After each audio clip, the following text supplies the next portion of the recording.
Bones, Rugs, and Harmony. It may sound like a 90s R&B group, but it's actually a little shop in 5 Points that consigns home decor. I've always been a Bone Thugs and Harmony fan, but I told my business partner about it. She's like, man, that's a good name. We should open a store named that sometime. And it ended up happening. I'm still waiting for a cease and desist letter from their management. My dream is for them to come in here and shop. Co-owner Steve Sancho says his shop strives to be different than other consignment shops. I just love anything that's got some soul to it. I try not to accept anything like particle board, anything that's not real wood.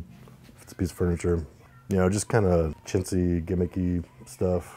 China with like floral patterns on it, you know, doilies, any kind of like granny stuff. I've always been a bigger fan of things that have been around and been used by other people, have a story.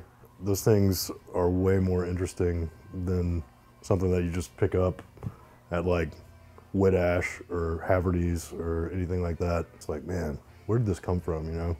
When it's almost like the fly on the wall, like, what has this thing seen? There are people who like the older things and appreciate its story, and then there are people who are just kind of grossed out by it. I love being dark or occult or creepy. There's nothing I love more than going into someone's house and like rooting through their things. I'm kind of voyeuristic, I guess, in that sense. And Sancho isn't the only one who thinks his shop stands out from the others. When I first heard it, I just immediately laughed. It gets you to notice the store and come in because you want to check out. It's memorable, so that was smart of them. They have a good assortment of things rather than just concentrating on one particular era. And it's good downtown because if you want to go to get good antiques or like stuff like this in Columbia, you usually have to drive like 20 minutes from downtown. You gotta turn it into a destination, I guess, and if you've got the right stuff and enough people know about you, I guess it doesn't really matter where you are. And buying vintage antique is also unintentionally environmentally friendly. I consider myself a pretty eco-minded person, even if it's not totally deliberate.